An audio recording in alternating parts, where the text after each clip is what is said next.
हरे Krishna, good evening everyone.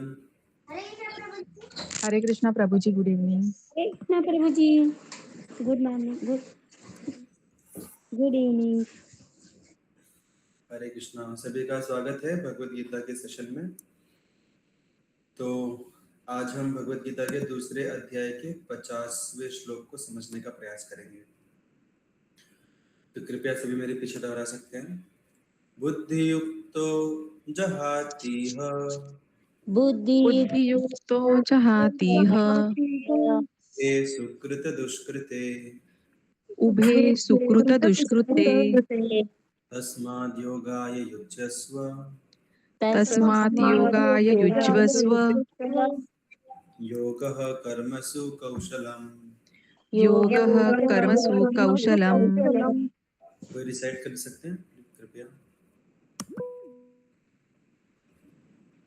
Okay, yes Vaishnavi माता जी। बुद्धियुक्तो जहातः युवे सुकृता दुष्कृते तस्माद् योगया युज् वासवा योगः कर्मसु कौशलम्। जय हो, हरि बोल, वेरी नाइस। आपने संस्कृत देख के पढ़ा, रिसाइट किया, या इंग्लिश वाला देख के? इंग्लिश वाला देख के। या संस्कृत वाला थोड़ा फर्स्ट टाइम डिफिकल्ट पढ़ा है। संस्कृत वाला थोड़ा डिफिकल्ट रहता है। मैं खुद भी इंग्लिश वाला ही रेफर करता हूँ, that's easier, but very nice, very good. Okay, translation. Hare Krishna, a man engaged in devotional service rid himself of both good and bad reactions even in this life. Therefore, strive for yoga, which is the art of all work. Hare Krishna. Hare Krishna, thank you माता जी। तो देखिए यहाँ पे श्लोका में भगवान बता रहे हैं बुद्धि युक्तो जहाती है जो बुद्धि योग में लगा हुआ है। तो बुद्धि योग भक्ति योग का दूसरा नाम है। भक्ति योग को बुद्धि योग भी बोला जाता है। तो अभी हम आगे भगवत गीता में देखेंगे, बहुत सारे योग के बारे में बताया जाता है, अलग अलग प्रकार के योग के बारे में। एक रहता है कर्म योग, फिर ज्ञान योग, फिर अष्टांग योग, ध्यान योग, भक्ति योग। तो ये सारे अलग अलग योग हैं। तो अभी आपको लगेगा कि अरे ज्ञान योग भी है और बुद्धि योग भी है, भक्ति को बोलते हैं बुद्धि योग और अलग से ज्ञान योग भी है। तो बुद्धि में और ज्ञान में क्या फर्क है? ज्ञान योग और बुद्धि योग तो एक ही होना चाहिए, राइट? तो आप में से कोई ट्राई करना चाहेगा बताने का? आप ट्राई कीजिए सोच के कि ज्ञान में और बुद्धि में क्या फर्क होता है। What is the difference between gyan and बुद्धि?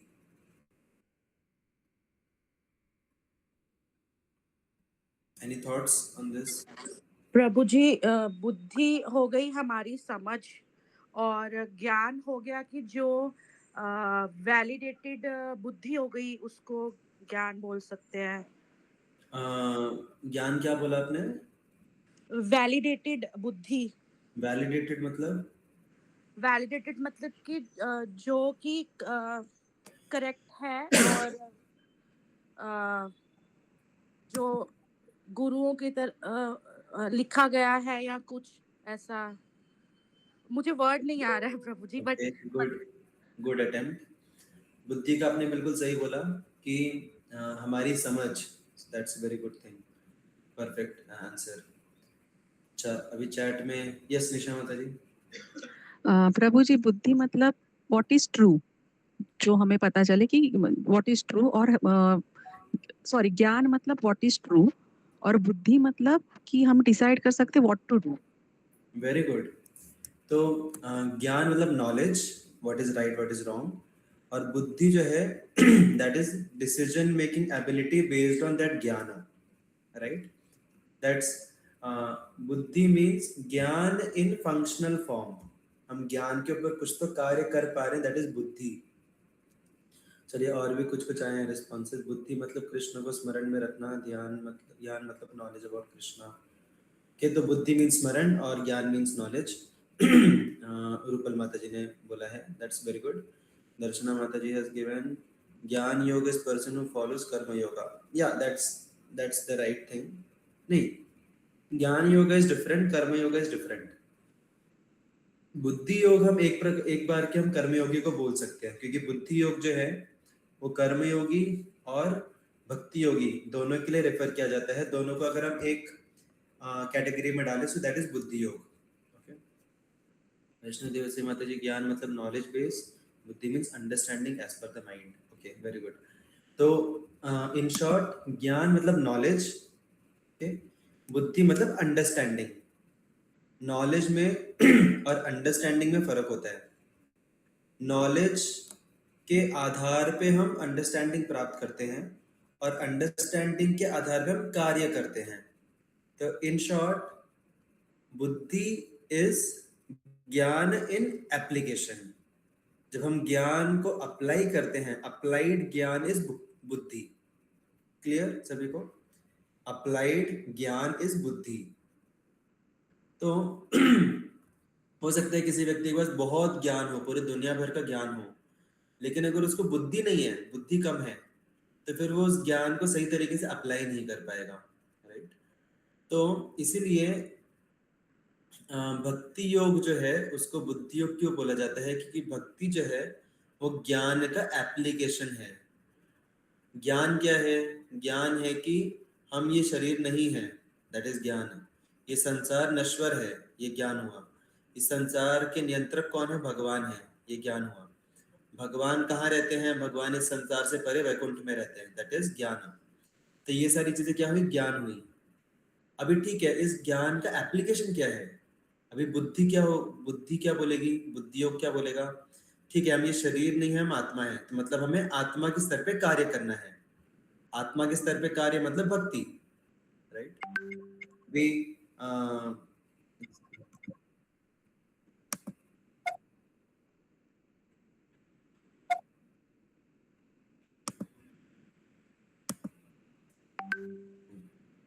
तो ये हुआ भक्ति योगा. भक्ति योगा मतलब आत्मा के स्तर पे जो हम कार्य करते हैं वो भक्ति योग हुआ.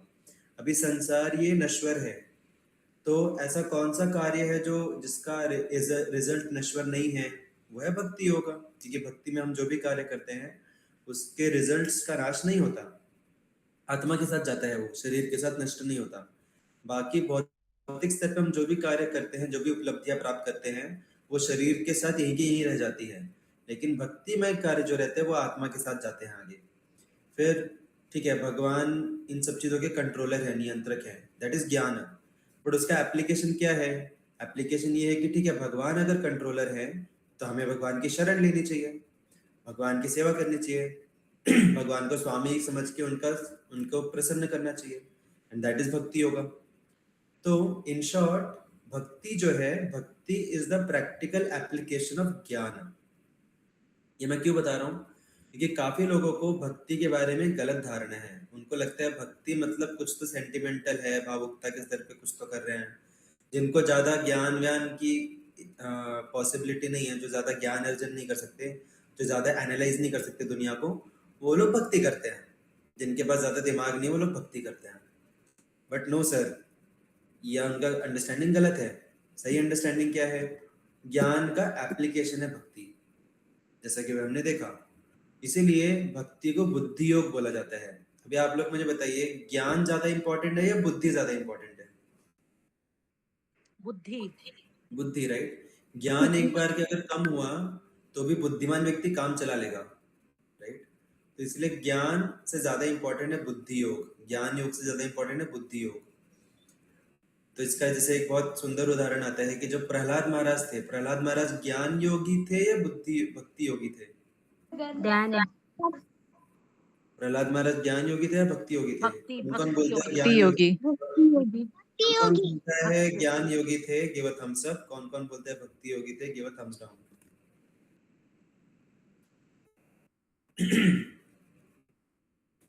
यस. तो प्रहलाद महाराज थे भक्ति योगी. जब उनको पहाड़ से नीचे फेंका जा रहा था तो वो ये स्मरण नहीं कर रहे थे कि मैं आत्मा नहीं, मैं शरीर नहीं हूँ, मैं आत्मा हूँ, मैं शरीर नहीं हूँ, मैं आत्मा हूँ. ये सब रट नहीं रहे थे वो, राइट। ज्ञान के आधार पे उनका, वो ज्ञान की वजह से निर्भय नहीं हो रहे थे।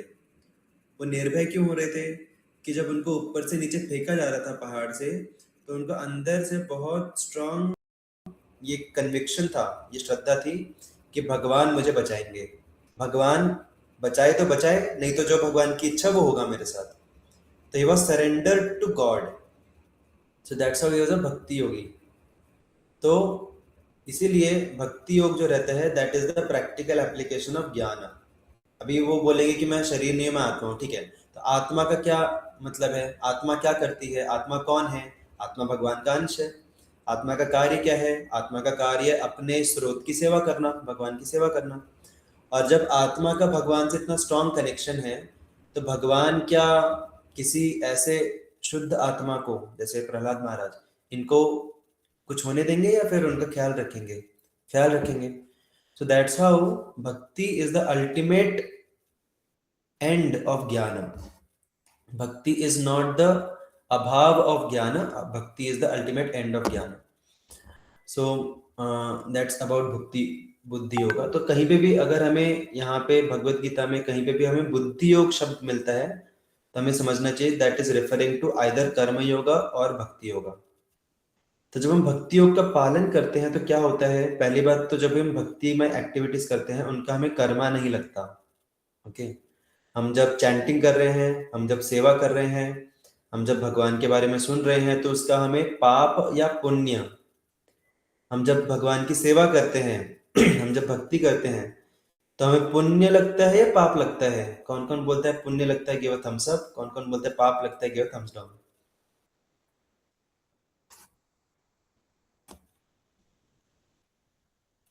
बहुत लोगों ने थम्स अप भी नहीं किया, थम्स डाउन भी नहीं किया। चैंटिंग करने से, भगवान की सेवा करने से पुण्य हमारा बढ़ता है या पाप बढ़ता है? पुण्य बढ़ता है प्रभु। सुकृति। करेक्ट। तो जो लोग बोल रहे हैं दोनों भी नहीं होता, कुछ नहीं होता, they are the perfect, that answer is the perfect answer. सुकृति बढ़ती है।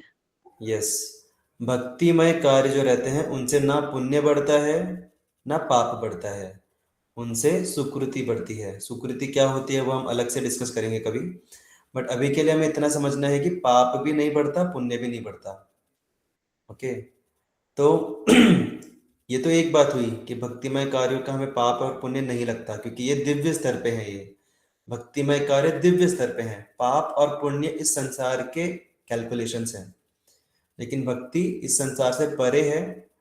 जैसे भगवान इस संसार से परे है, वैसे भक्ति भी इस संसार से परे है, और उसका हमें पाप और पुण्य दोनों भी नहीं लगता। उसके साथ साथ जो भक्तिमय कार्य रहते हैं वो हमारे पूर्व अर्जित जो पाप और पुण्य हैं, पहले के जो पाप और पुण्य हैं, उनको भी काटते हैं। तो एक तो भक्तिमय कार्यों से पाप पुण्य नहीं लगता, उल्टा भक्तिमय कार्य करने से पुराने जो पाप पुण्य हैं वो भी खत्म होते हैं, उनका भी नाश होता है। जैसे अगर हमारे पैर में, जैसे मेरे पैर में कुछ दिनों पहले कांटा घुस गया था, ठीक है, तो अगर मेरे पैर में कांटा घुस गया है तो मैं उस कांटे को कैसे निकालूंगा? What is the way to remove कांटा?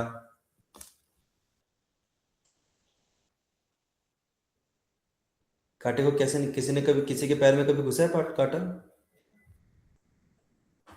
हाँ, तो कांटे को कैसे निकालते हैं? कांटे से निकालते हैं। से। लॉकर से? कांटे से निकाल। प्लकर से। प्लकर से, ओके ओके, या थैंक यू।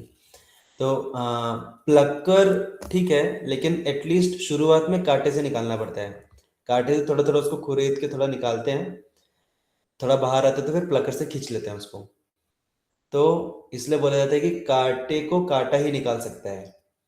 तो उसी प्रकार से एक प्रकार का जो कर्म है वो हमें बंधन में डालता है, कर्म बंधन में फंसाता है, पाप और पुण्य के, हमें इस संसार में रखता है। और उससे अगर हमें बचना है तो निष्कर्म होने से हम नहीं बचेंगे। ऐसा हम सोचे कि चलो आज से हम कुछ कर्म नहीं करेंगे, तो उससे कुछ फायदा नहीं है, उससे हमारे पूर्व कर्मों का नाश नहीं होगा। और कुछ नहीं करना भी एक प्रकार का कर्म है। तो जिस प्रकार से कांटे को कांटे से निकालते हैं, उसी प्रकार से कर्म को भी कर्म से ही निकालते हैं। एक प्रकार के कर्म को दूसरे प्रकार से कर्म से निकालते हैं। तो एक प्रकार का कर्म हुआ हमारा पाप और पुण्य का। इस मटेरियल वर्ल्ड में, भौतिक संसार में हम जो भी पाप और पुण्य कर रहे हैं वो हुआ कांटा जो हमारे पैर में घुसा हुआ है। और उसको निकालने के लिए जो दूसरा कर्म है, दूसरा कांटा जो है, दैट कर्म इज भक्ति कर्म। तो जब हम भक्ति के कर्म करते हैं उससे हमारे पूर्व कर्मों का नाश होता है।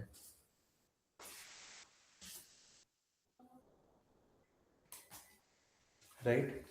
तो जैसे कि जब हम किसी दिए को जलाते हैं तो उसकी जो और फ्लेम वो जलते रहती है और जलते जलते वो जिस बाती का सहारा लेके जलती है, एक समय के बाद वो जो फ्लेम है वो उस बाती को भी जला देती है, उसको भी खत्म कर देती है। तो इसी प्रकार से ये जो भक्ति है, भक्ति में हम आते हैं अपने कर्मों के अनुसार, हम अपने कर्मों को, अपने टेंडेंसीज को, हम हर चीज को भगवान की सेवा में, कर्म भक्ति में लगाते हैं। और धीरे धीरे जो भक्ति के कर्म है वो हमारे इस संसार के जो कर्म हैं जो हमें कर्म बंधन में बांधते हैं उनको भी जला देते हैं और हम मुक्त हो जाते हैं।